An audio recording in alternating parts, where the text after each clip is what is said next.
আসসালামু আলাইকুম। আমি নুসরাত জাহান সামিয়া আরও একটি আলোচনা নিয়ে আপনাদের মাঝে উপস্থিত হলাম। আজকে আমি যেই বিষয়ে আপনাদের সাথে আলোচনা করব সেটি হলো আরবি ভাষায় সূরা নাজিল হয়েছে বলে নামাজে আরবিতেই সূরা পাঠ করতে হবে কেন, এই নিয়ে কিছু তত্ত্ব আলোচনা। অবশ্যই আমার আলোচনাগুলো আপনারা মনোযোগ সহকারে শুনবেন, তাহলে আমার কথাগুলো আপনারা অবশ্যই বুঝতে পারবেন।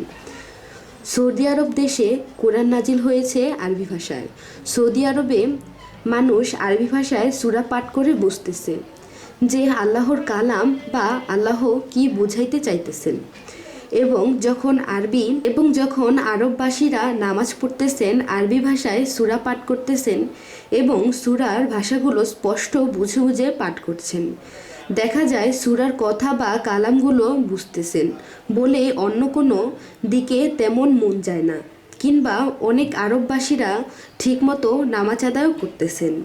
কিন্তু এই পৃথিবীতে বহু বহু ভাষা মুসলমানেরা ব্যবহার করছেন, কিন্তু তাহারা যদি নামাজ পড়ে তাহলে আরবিতে সূরা পাঠ করে থাকে, যার ফলে মানুষ নামাজ পড়া অবস্থায় বাসায় গিয়ে স্ত্রীর সাথে আলাপ করে, বাচ্চাদের সাথে খেলা করে, ব্যবসা বাণিজ্য করতেও চলে যায়।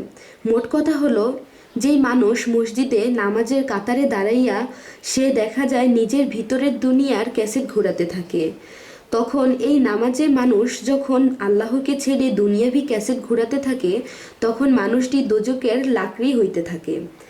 তাহলে যারা আরবি ভাষার দেশে জন্ম নিয়েছে তারা আরবি ভাষায় কোরআন বুঝে পাঠ করছে, বা কোরআন বুঝে পাঠ করলে যদি বুঝতে সুবিধা হয়, তাহলে আমরাও আরবি ভাষায় সূরা নামাজে না পড়িয়া বাংলায় পাঠ করব। নামাজে দাঁড়াইয়া পাঠ করছি যে ধ্বংস হোক আবুল আহাবের 2 হস্ত, ধ্বংস হোক আবুল আহাবের সঞ্চয়কৃত ধন সম্পদ।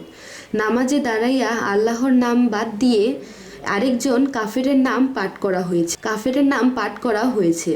কিন্তু বলা আছে যে নামাজে দাঁড়াইয়া আল্লাহর স্মরণ ছাড়া আর কাউকে স্মরণ করা যাবে না, আর কারো কথা মনে আনা যাবে না। যদি করি তাহলে আমরা শিরক করা হবে। অন্যান্য গুনাহগুলো মাফ করলেও শিরকি গুনার কোনো মাফ নেই।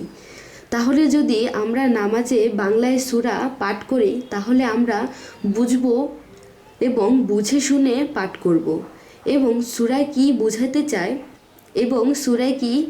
বুঝাতে চায় আমরা সকলেই বুঝে বুঝে পড়ব, এবং নামাজের দিকেও মনটা থাকবে বেশি।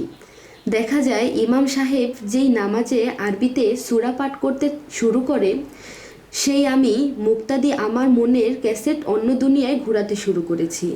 তাহলে আমি বলবো বাংলাদেশের জন্ম আমার, আমি বাংলায় কোরআন পাঠ করব এবং বুঝে নেব।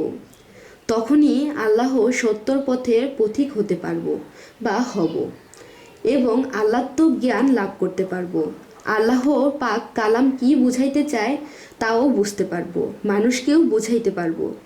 আরও একটি কথা হলো, আমরা বলিয়া থাকি আরবি একটি অক্ষর যদি কোথাও পড়ে থাকে তাহলে তা উপরে উঠিয়ে রাখি, একটি ভালো জায়গায় রাখি। ভক্তি বিশ্বাস থেকে এই কথাগুলো বলছি। মূলত দেখা যায় আমরা যেমন বাংলায় চিঠির মধ্যে গালাগালি লেখা যায়, তেমনি আরবি ভাষায়ও তো গালাগালি লিখে পত্রটি রাস্তায় ফেলে রেখেছে। তাহলে সেই গালাগাল দেওয়া পত্রটি কি উপরে উঠিয়ে রাখবো? আজ আমরা বুঝি না বলেই এই কাজগুলো বা এই কথাগুলো বলি। তাহলে আল্লাহ আমাদেরকে সঠিক জ্ঞান দান করুন সঠিক জিনিস বোঝার জন্য। তো এই বলেই রাখছি, সকলেই ভালো থাকবেন। আমাদের ভিডিওগুলো যদি আপনাদের ভালো লাগে আমাদের চ্যানেলটিকে সাবস্ক্রাইব করে অবশ্যই আমাদের সাথে থাকবেন। আল্লাহ হাফেজ।